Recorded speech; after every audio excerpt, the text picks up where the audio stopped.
Hola, bienvenidos a una nueva emisión de Dinero en Semana TV.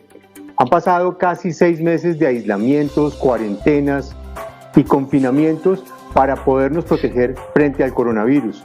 El país empieza a reactivar su economía. Uno de los sectores transversales en esta nueva dinámica será el aéreo, para volver a comunicar en principio las regiones, pero después para comunicar a los países y conectarlos entre sí. La pandemia ha pasado una cuenta de cobro muy alta y uno de los sectores más afectados es sin duda el aéreo y las aerolíneas. Casi todas ellas en procesos de insolvencia ante las autoridades societarias de distintos países, buscando no solo acuerdos con los acreedores, sino también recursos para poder volver a volar. Septiembre parece el punto de quiebre en la pandemia con la reactivación y la reapertura de los sectores y en este caso de los aeropuertos y volver a tener a los aviones en el aire. ¿Qué viene para este sector? ¿Cómo van a enfrentar este nuevo normal en medio de tantas medidas de restricciones, bioseguridad y protección personal? Dinero en Semana TV invitó hoy a Santiago Álvarez, presidente de la aerolínea LATAM en Colombia, para analizar este entorno y reflexionar sobre el futuro. Doctor Álvarez, bienvenido, muy buenas tardes. Carlos, muy buenas tardes a usted y gracias por la invitación aquí a este programa de semana. Listo, los invitamos a que nos sigan por nuestras redes sociales, por nuestras cuentas y por nuestras páginas en Dinero y en Semana. Doctor Álvarez, ¿cómo reciben la reapertura de las operaciones aéreas en el país? Los anuncios que ha hecho el gobierno recientemente. Bueno, sin duda, Carlos, esta es una noticia magnífica para el sector. Nosotros, como usted bien lo dijo hace un momento, llevamos más de 5 meses en tierra, con todas las implicaciones que eso tiene desde el punto de vista del negocio. No hemos generado ingresos en esos 5 meses y obviamente los costos fijos continúan su ritmo, y eso nos llevó a prácticamente las aerolíneas más importantes de la región a entrar en procesos de insolvencia. En el caso de LATAM entramos al capítulo 11 en Estados Unidos, y eso ocurrió el 26 de mayo y estamos en este momento pues en medio de ese proceso que viene tomando forma y que durará al menos unos 12 a 18 meses para que podamos salir de ahí. ¿Cuáles van a ser las primeras rutas en que van a empezar ustedes a operar en Colombia? ¿A partir de cuándo? ¿Y cuáles van a ser las frecuencias?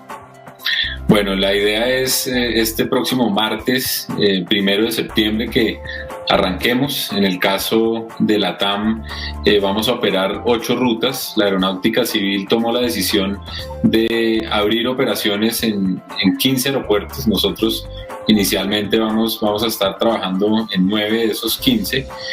Todas las rutas van a partir desde Bogotá, y esto con el ánimo de reconstruir nuevamente nuestra red de destinos y de conexiones. Vamos a estar durante el mes de septiembre planeando el desarrollo de unos 620 vuelos en aviones A320 que tienen 144 asientos disponibles, y con eso vamos a estar ofreciendo alrededor de 89.200 sillas. Eso nos pone, para que tenga un poco el sentido de proporción, más o menos en un 12% de la capacidad instalada que tiene la compañía en Colombia. Ayúdenos a entender un poco cómo funcionaba el mercado aéreo en Colombia antes de la pandemia. ¿Cómo era esa estructura de participaciones de mercado y cómo venían operando ustedes acá? Bueno, vale la pena decir que el mercado aéreo en Colombia es el segundo mercado más importante de Sudamérica después de Brasil. Es un mercado grande. El año pasado movió alrededor de 47 millones de pasajeros. Somos 6 participantes en el mercado doméstico. Por un lado, pues está Avianca, que cuenta con alrededor del 50% contaba con el 50% de la capacidad y de los pasajeros transportados. El segundo operador era LATAM Airlines, que contaba con alrededor del 20-22% de mercado de pasajeros. Nos seguía Viva Colombia, que estaba alrededor de un 15-16%, y luego otros operadores más pequeños, regionales, como EasyFly, como Satena, y venía en un proceso muy importante de crecimiento EasyFly, aumentando la capilaridad dentro de Colombia y abriendo muchas rutas y muchos destinos innovadores a través de aviones de corto alcance. Ok.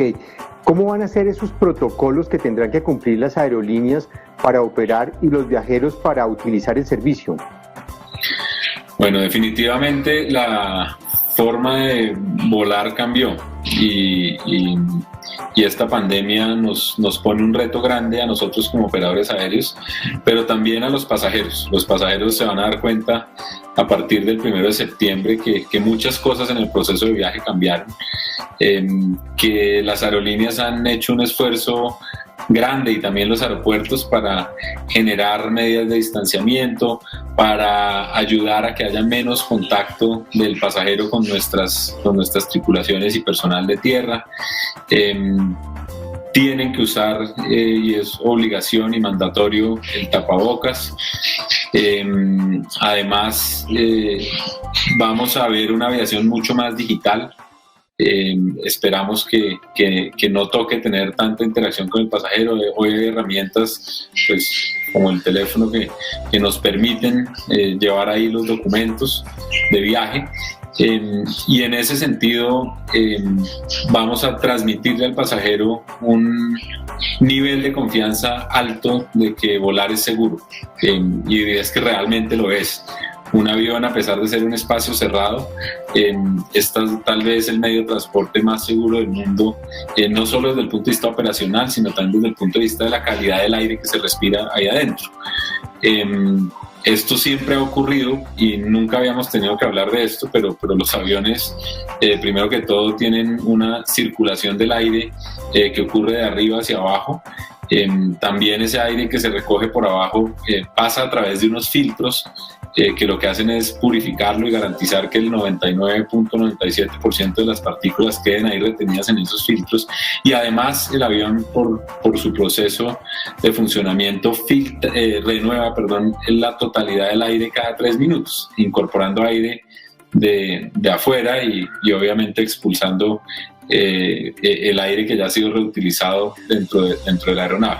Entonces, esto que antes nunca hubiera tenido que explicarse, hoy lo hacemos porque esto es lo que le tiene que dar la garantía al pasajero, que cuando está montado en un avión está en un lugar seguro y en un lugar que es comparable a una sala de cirugía en términos de calidad del aire. Cuando usted estaba mencionando ahora hace unos minutos, la operación y cómo iban a ser los protocolos, usted habló de una cifra cercana al 16% de la capacidad que tienen para operar. ¿Cuántas sillas van a utilizar en cada avión? ¿Cuántos espacios van a tener? ¿Cómo va a ser la distribución de los pasajeros dentro de los aviones en las normas de bioseguridad que ha exigido el gobierno?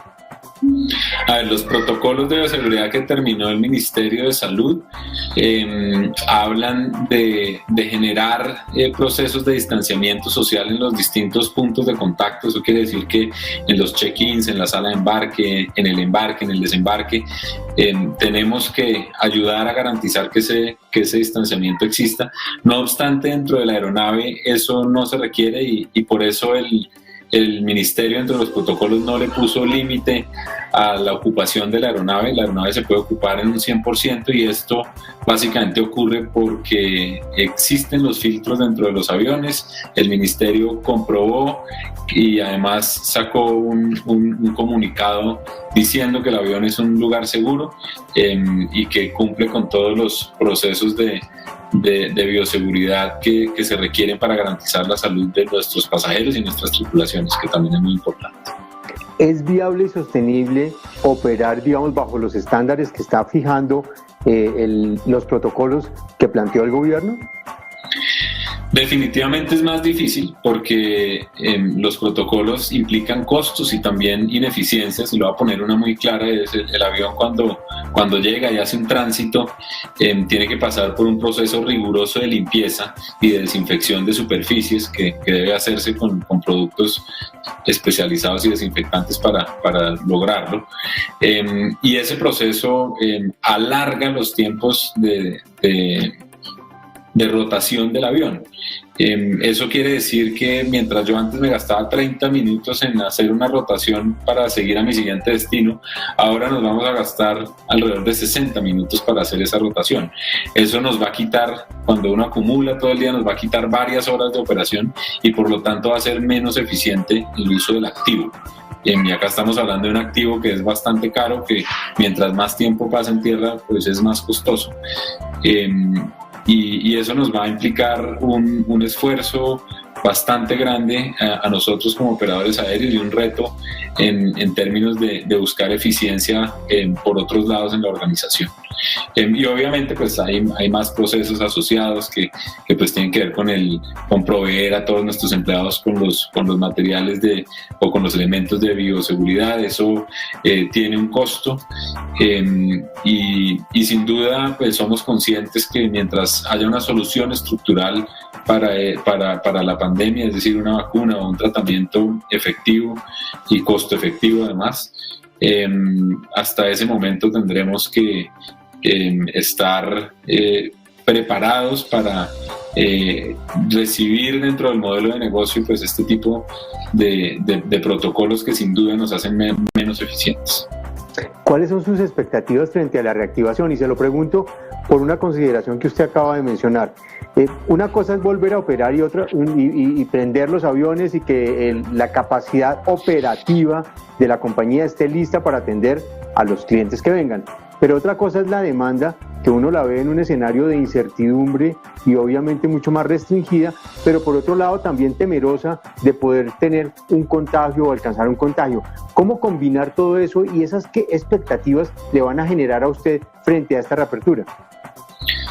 Sin duda que ese será el gran reto. Yo creo que hoy estamos muy emocionados porque el próximo martes vamos a poder reactivarnos, vamos a poder volar nuevamente y lo vemos con optimismo. O sea, nosotros realmente creemos que esta actividad no solo nos ayuda a nosotros volver a la operación, sino que le ayuda a muchos otros sectores, le ayuda a los aeropuertos, le ayuda a las agencias de viajes, mueve turismo, mueve a los hoteles, y eso le va a generar una dinámica distinta a la economía. No obstante, pues no se puede desconocer que el ingreso de los hogares se ha afectado, los niveles de desempleo son altos, y también por el otro la desconfianza que hay para volar. Entonces pues lo primero en lo que tenemos que trabajar es en generar esa confianza, y esa confianza creemos que se genera a través de cumplir de manera rigurosa todos estos procedimientos y protocolos que puso el Ministerio de Salud,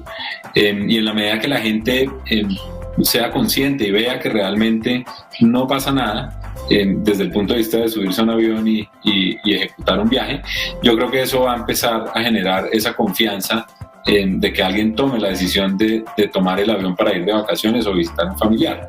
Pero por el otro lado está la otra restricción no menor, que es la económica, y en la medida que el desempleo aumenta y que los que no han sido desempleados también de cierta manera han visto afectado su ingreso porque muchas empresas han reducido los salarios, pues hay en los hogares menos disponible para gastar en viajes, y eso también será un reto que tendremos que afrontar las aerolíneas. Para esto pues básicamente tendremos que trabajar como compañía muy fuertemente en la eficiencia interna, en los costos. Tenemos que depurar estas compañías y prácticamente partir de ceros en el análisis de la estructura de costos de la empresa, para que así le podamos transferir al cliente la mejor tarifa posible, porque ese va a ser uno de los elementos más importantes para hacer que la reactivación se dé más rápido, es poder ofrecer precios bajos. Y en ese sentido la TAM ha venido preparándose por muchos años para mover su negocio hacia un esquema mucho más eficiente, donde le pueda trasladar ese mejor precio al consumidor, y ha llegado el momento de la verdad y tendremos que apretar el botón e ir más rápido en ese sentido, para así poder competir en un mundo que va a ser sin duda más complejo, porque también habrá sobreoferta aérea. Muchos aviones estarán en tierra y eso pues hará que por el efecto natural de oferta y demanda, en la medida que hay más oferta, el precio va a caer. Se me adelantó al tema del precio y allá quería llegar un poco en la aplicación de los protocolos y en la competencia que se va a dar, y en esta incertidumbre de la demanda. ¿Qué va a pasar con los precios? ¿Usted cree que se van a ir hacia abajo? Uno lo que vio en los últimos años en el sector de aerolíneas es que se democratizó el acceso a poder viajar en avión. Antes era casi considerado como un lujo, hace unos 10 años cuando éramos pelados, cuando usted era más pelado que yo, pero el tema era que uno veía eso como muy distante. Hoy está mucho más al acceso de todo el mundo, es mucho más accesible, y en este escenario de más competencia, de mayor incertidumbre y de menor posibilidad de definición de la gente para acceder a un viaje, ¿cómo van a manejar el tema de precios? ¿Qué es lo que va a pasar allá de cara a los consumidores? A ver, yo creo que el precio de manera natural se va a ir hacia abajo por varias cosas. Primero, por el exceso de oferta, que sin duda va a ocurrir. Cuando yo le decía ahora la cantidad de vuelos que vamos a operar en el mes de septiembre, pues yo estoy dejando de operar el 88% de mi capacidad.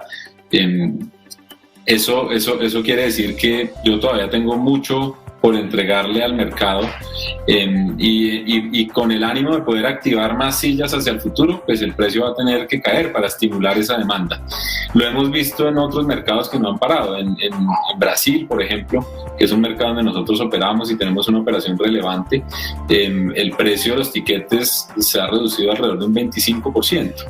En ese sentido, la aerolínea tiene que hacer un gran esfuerzo desde el punto de vista de costos, porque este es un negocio de muy bajo margen, y una caída en el precio del 25% pues es muy significativo y va a poner los números en rojo. Entonces, de ahí es donde van a ser la necesidad de que estas compañías se hagan mucho más eficientes, de que variabilicen mucho más los costos, eviten los costos fijos, y tengan un modelo de negocio que sea más flexible de cara al pasajero. Este también es algo muy importante. El modelo de negocio ha venido evolucionando, y el pasajero está accediendo cada vez a tarifas más baratas, que luego le permiten complementar su experiencia de viaje comprando la maleta adicional o el mejor asiento, o comprando comida a bordo. Entonces cada pasajero decide cómo quiere viajar y qué experiencia quiere tener, y va a pagar por esa experiencia.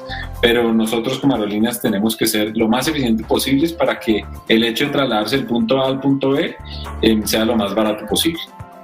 Gran parte de la dinámica en la operación y en la reapertura de los sectores sin duda la dan las señales del gobierno, pero las alcaldías van a tener un papel fundamental, y gran parte de esa reactivación ha estado en manos de los alcaldes.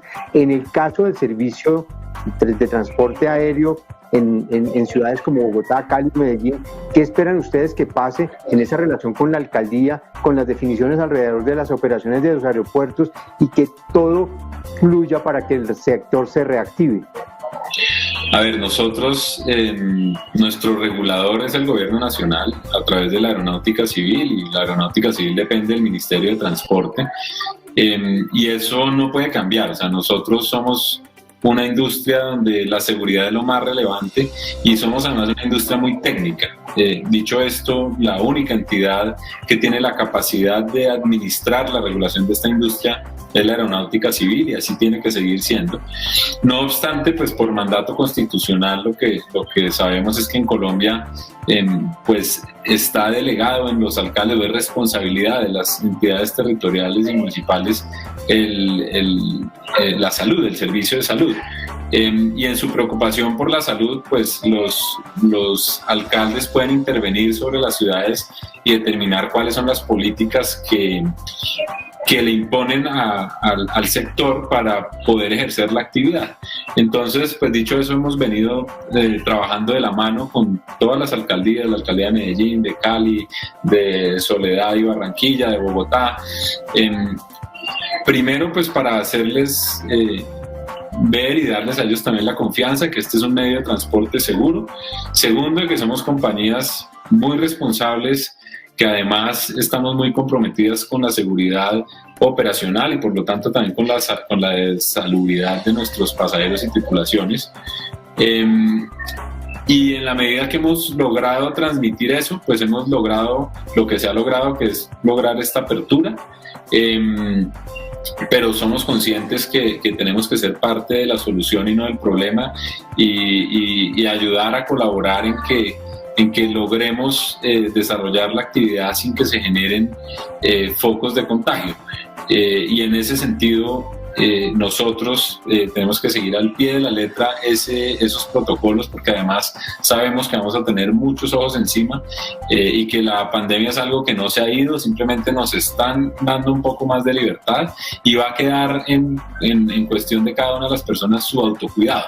Y en ese sentido también pues le hacemos un llamado a los pasajeros, porque esto no solamente es la aerolínea, no solamente es el gobierno el que debe cuidar a las personas, sino que cada uno debe ser responsable por su propia salud. ¿Para cuándo quedó la reactivación del transporte aéreo internacional? ¿Qué limitaciones hay allí? ¿Cómo congeniar las decisiones de un país como Colombia versus otros que estén más abiertos y cuya dinámica en el sector aéreo siga muy alta? Yo creo que ya se han dado pasos importantes para que se dé la reapertura de los vuelos internacionales. Ayer, de hecho, el Ministerio de Salud ya dio vía libre para que se puedan realizar vuelos. No obstante, todavía faltan algunos procesos para que realmente se puedan ejecutar.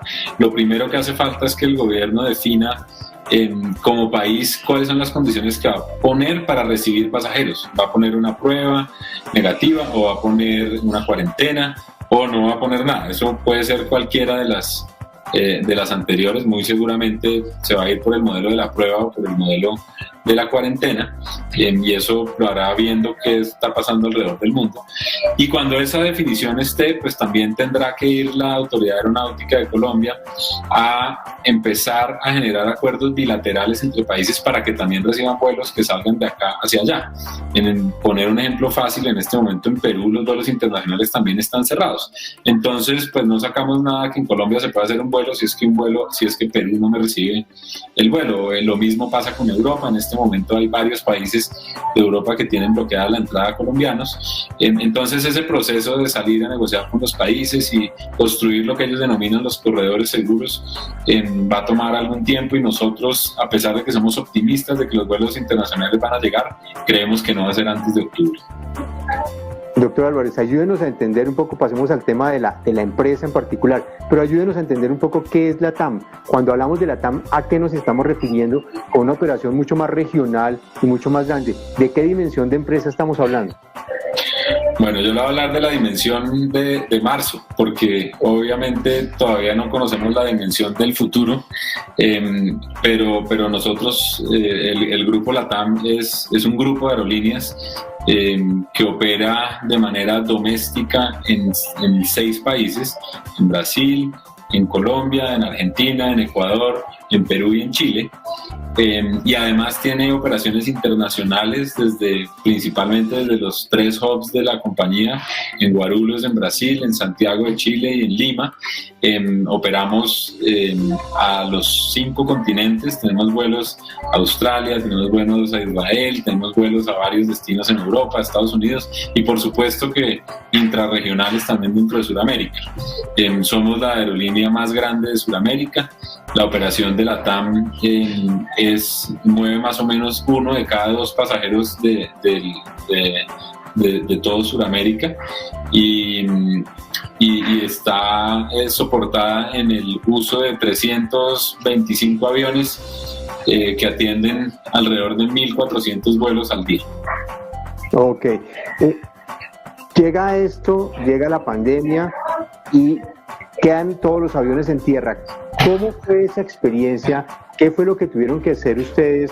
¿Cómo enfrentaron esa inactividad, esas cuarentenas, la cerrada de los aeropuertos, la caída de la demanda? ¿Qué pasó ahí desde el punto de vista empresarial?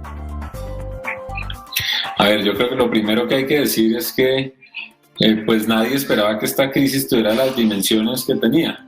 Uno se devuelve a marzo y la primera vez que nos llamaron a una cuarentena pensábamos que a los 15 días íbamos a volver a retornar a la normalidad, y eso no fue así, sino que por el contrario se fue profundizando y alargando, y a tal punto en el que hoy el sector aerolíneas está en la crisis más profunda que jamás haya enfrentado.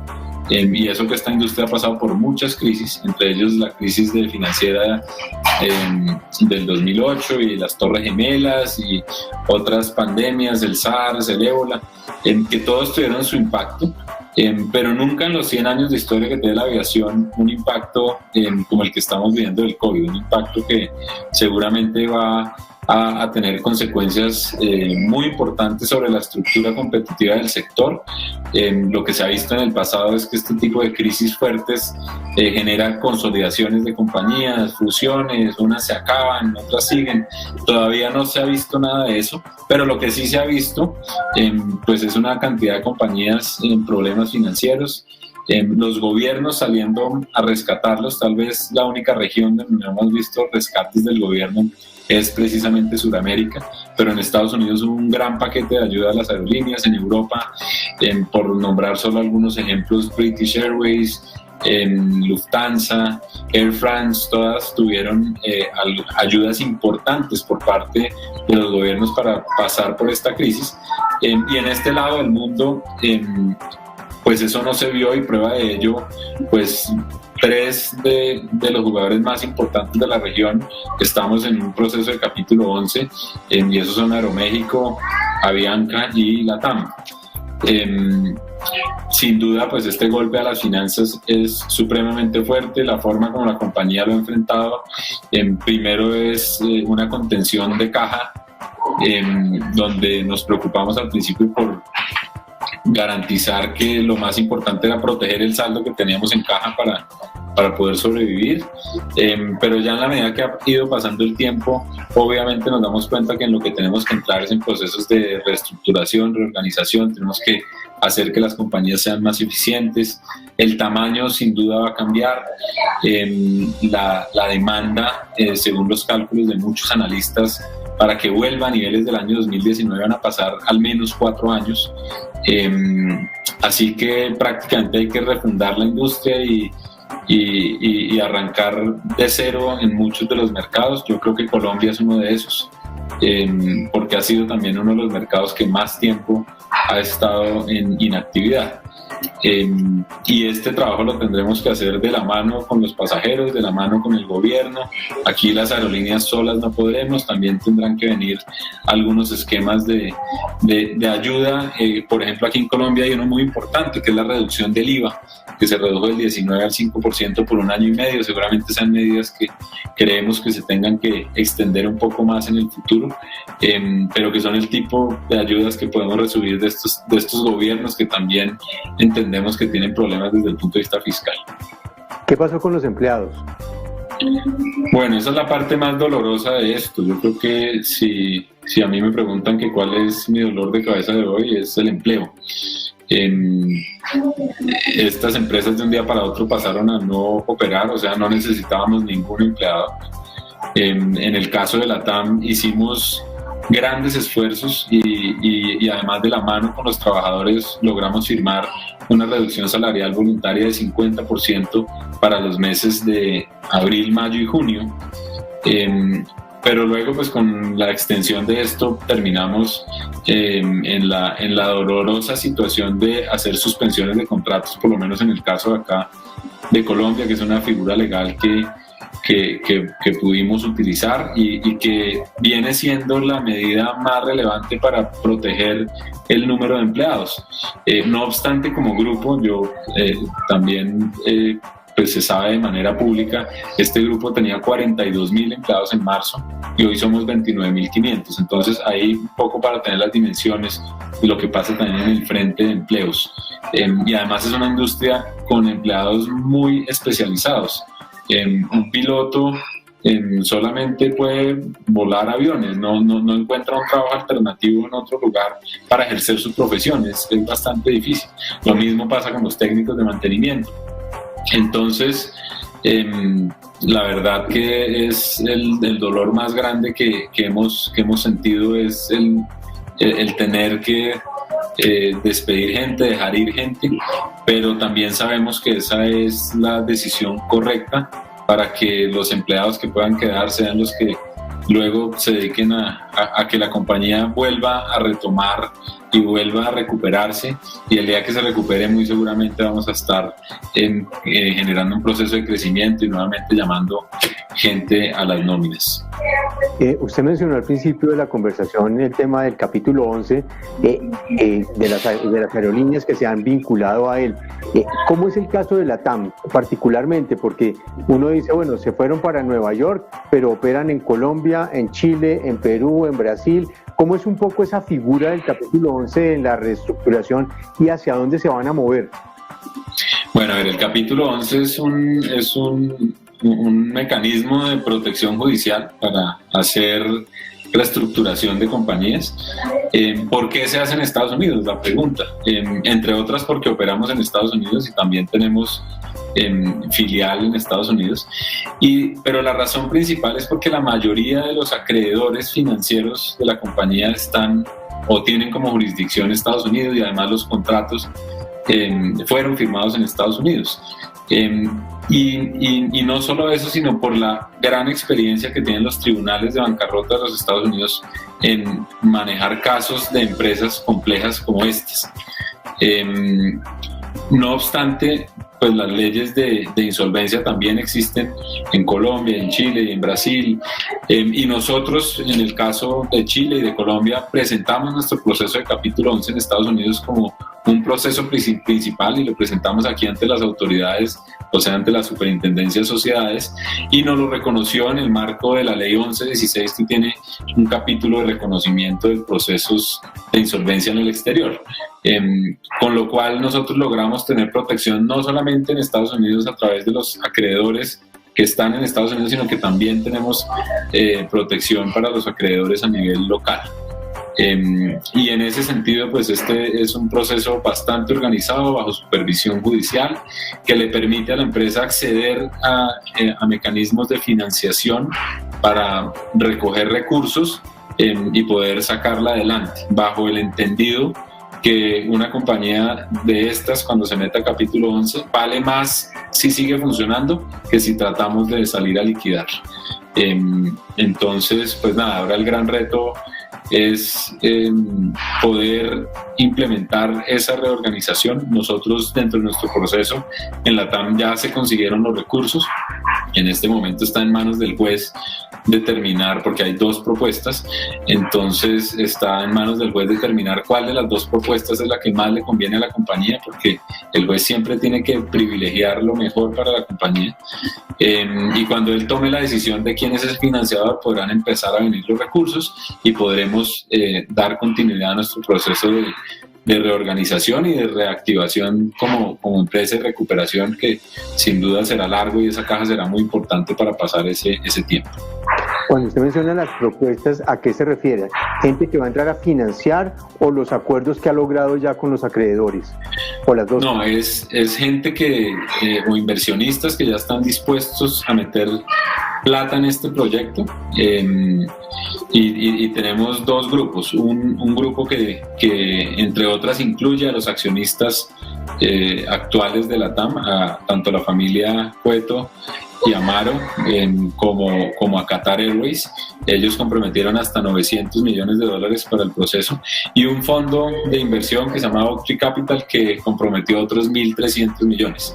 Entonces, en ese sentido, a través de esa propuesta tenemos $2.100 millones de financiación disponible, y por el otro lado hay otro grupo de inversión encabezado por el Banco de Inversión Jefferies, que también está aportando 2.100 millones bajo condiciones distintas, y ese es lo que tiene que resolver ahora mismo el juez. Tiene dos propuestas que en términos de plata son lo mismo, en términos de condiciones tiene algunas diferencias, y el juez tendrá que estudiar cuál es la mejor opción para la compañía y otorgarla, para que ahí la compañía pueda iniciar su proceso. Y en el frente de acreedores, pues ya esas son negociaciones que la compañía tiene que llevar a cabo con estos acreedores. Ahí la compañía, en el proceso de capítulo 11, tiene unos derechos para rechazar contratos, y básicamente lo que se hace es devolver aviones, rechaza uno los contratos y se devuelven los aviones a sus leasers. pero pues no solamente se pueden rechazar contratos de aviones, sino cualquier contrato que tenga la compañía firmado. Y en ese sentido, pues los recursos que entren a la compañía pues también se van a necesitar para hacer todos esos procesos de ejecución y reorganización de compañía. Usted mencionaba que el juez tiene esas dos propuestas de cara al futuro de la TAM. Estamos hablando de qué tiempos va a tener el juez para definir esa situación y en cuánto tiempo ustedes arrancarían a implementar esos acuerdos. La verdad que el proceso de capítulo 11 no le pone tiempos al juez. El juez es consciente de que la compañía necesita la plata, que la necesita rápido, pero también tiene que tomar decisiones sólidas que no se le vayan a caer en el camino, porque obviamente este tipo de decisiones son apelables por la contraparte. Y en ese sentido, si bien nosotros ya quisiéramos que esa plata estuviera disponible, el juez está tomando un tiempo que esperamos no vaya más allá del fin de este mes, pero se está tomando el tiempo para que la decisión que tome pues sea la correcta y la que convenga más a la compañía. En ese orden de ideas, doctor Santiago, ¿la ayuda de los gobiernos va a ser necesaria, va a ser efectiva? ¿Siguen en conversaciones con los gobiernos de los distintos países donde operan para que los financien o incluso para que entren a capitalizar la empresa? Nosotros desde el principio insistimos en la ayuda de los gobiernos. En el caso del gobierno colombiano, desde el mes de abril pusimos una solicitud formal de ayuda financiera.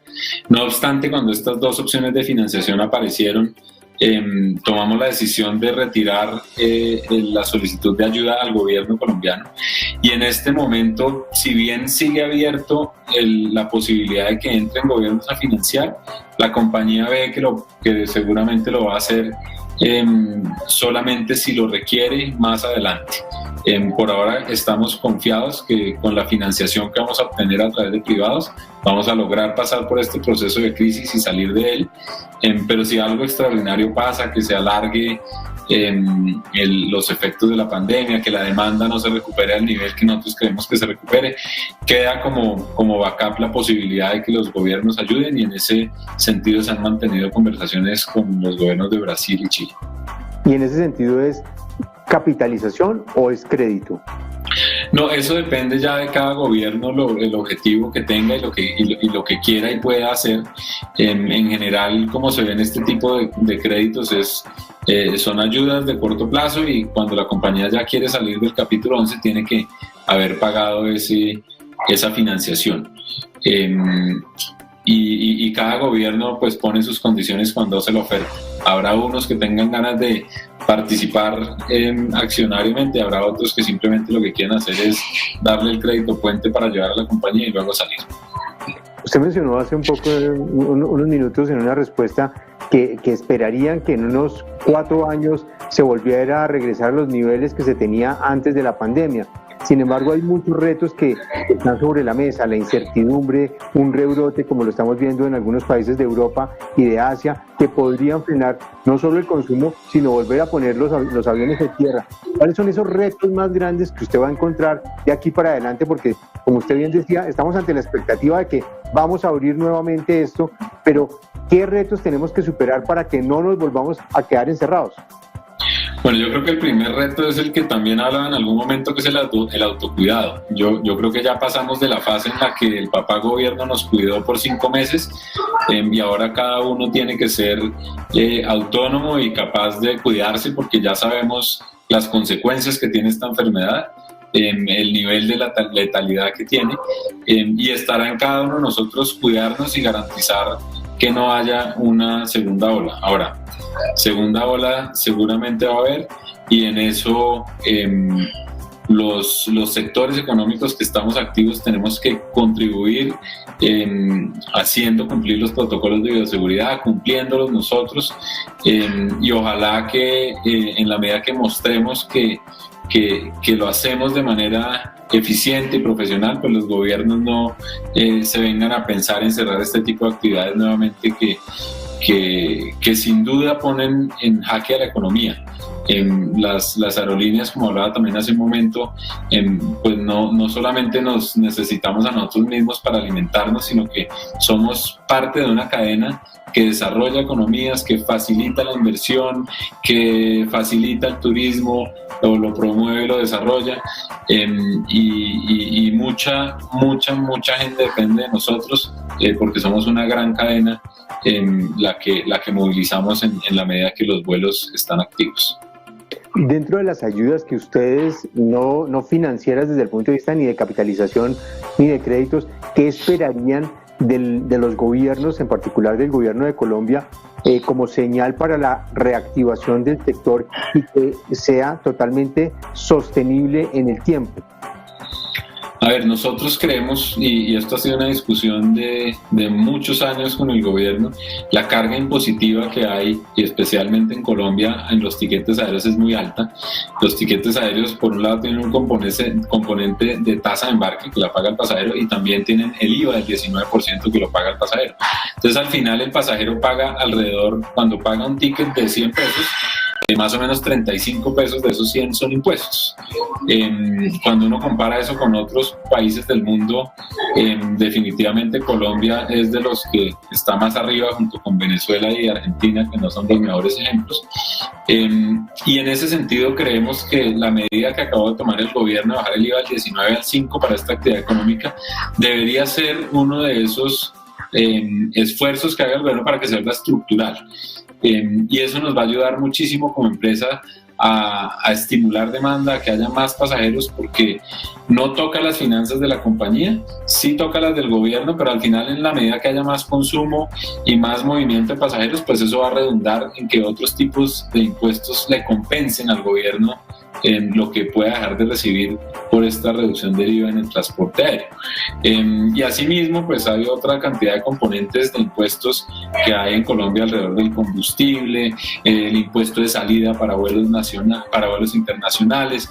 Entonces, cuando uno empieza a sumar, hay una complejidad enorme desde el punto de vista tributario para estas empresas, pero también hay una carga tributaria muy pesada dentro de los tickets para que desincentivan el consumo del pasajero.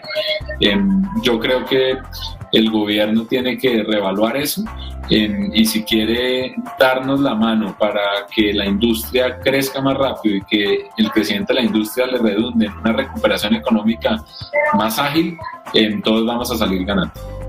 Sin duda, la pandemia alborotó todos los sectores económicos, los puso en jaque, puso la famosa palabra de moda, la reinvención de todo el mundo, pero yo quería preguntarle qué va a cambiar en el transporte aéreo, no en el corto plazo necesariamente con esta reapertura, sino en el largo plazo, en el mediano plazo. ¿Cómo va a ser esa experiencia de volar después de la pandemia? Bueno, es difícil de predecir porque no sabemos estos controles de bioseguridad qué tanto van a quedar.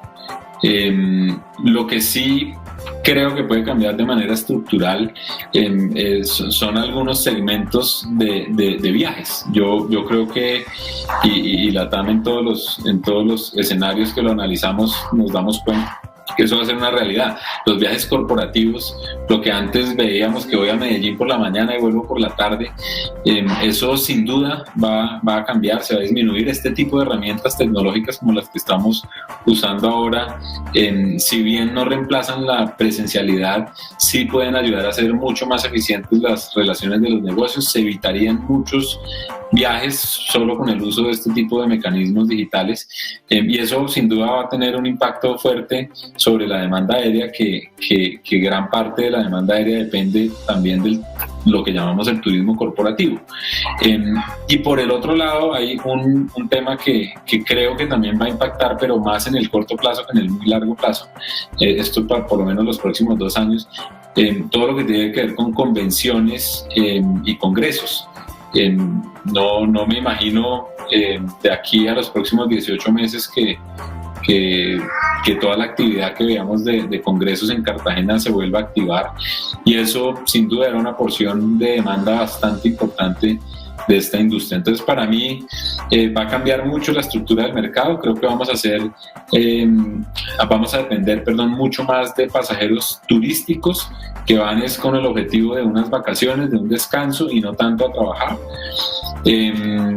y también vamos a mantener todos esos pasajeros que nosotros denominamos étnicos, que son los que viven en una ciudad pero trabajan en otra, o sus familiares son de Medellín y ellos trabajan en Bogotá, entonces van con frecuencia a visitarlos.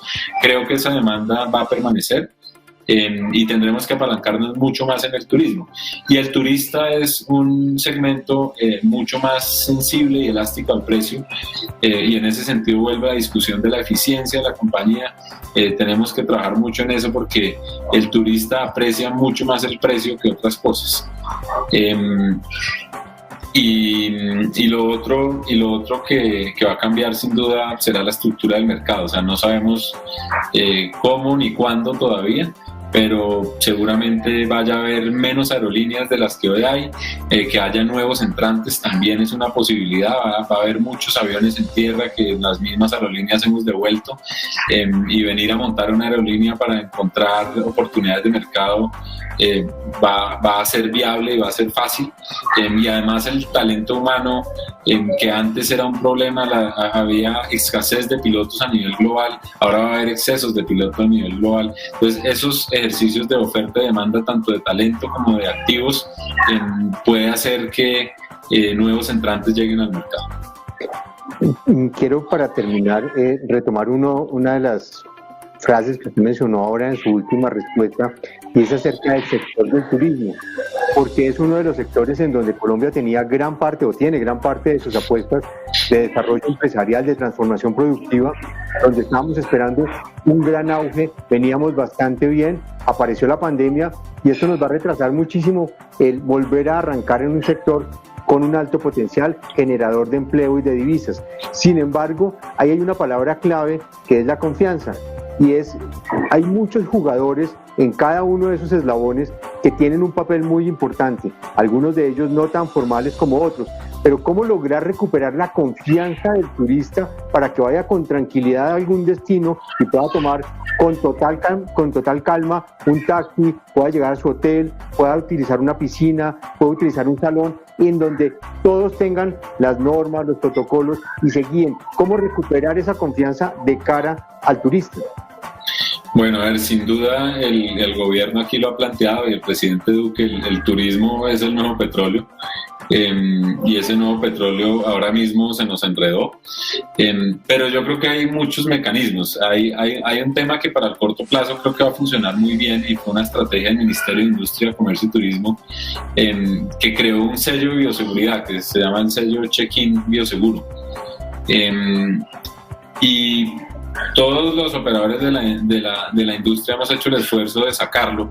Ya lo tenemos las aerolíneas, he visto varios hoteles que lo tienen, los aeropuertos, y en la medida que el pasajero vaya viendo en las distintas etapas de su viaje que ese sello está, le transmite la confianza de que al menos esas compañías que tienen ese sello tuvieron que pasar por un proceso riguroso de auditoría y que cumplen con los requerimientos que pusieron las autoridades sanitarias. Ahora, no obstante, también creo que la confianza no se va a restablecer del todo hasta que no haya una vacuna o un tratamiento efectivo para la enfermedad. Y en ese sentido, los lugares que tienen sistemas de salud débil, creo que también se van a tener que preocupar por mejorarlos, por hacerlos más sólidos, porque eso es parte de generar la confianza. Yo voy a algún lugar donde sé que si me enfermo voy a tener la capacidad de recibir atención médica, y eventualmente voy a evitar lugares que no tengan esa capacidad de atención médica. Entonces creo que también queda la reflexión para los destinos turísticos de cómo preparan un poco más el destino también en el frente de salud, que es un frente que tradicionalmente no había sido muy cubierto desde el punto de vista turístico. Doctor Santiago, para terminar, y esta última pregunta es: ¿cuál es el mensaje que usted le da no solo al gobierno, sino a los empresarios y en general a los colombianos de cara a esta reapertura? ¿A qué nos vamos a enfrentar? Y un poco insistir en esa responsabilidad personal que tenemos para que no volvamos a llegar a cuarentenas y que realmente esto tenga la atracción que necesitamos para volver a los niveles de crecimiento de la economía que teníamos antes. Bueno, yo creo que nos vamos a enfrentar a un escenario supremamente complejo, donde muchas cosas nos van a cambiar, desde lo más simple que era nuestra relación en las oficinas con nuestros empleados, los mismos hijos en la casa porque no pueden ir al colegio.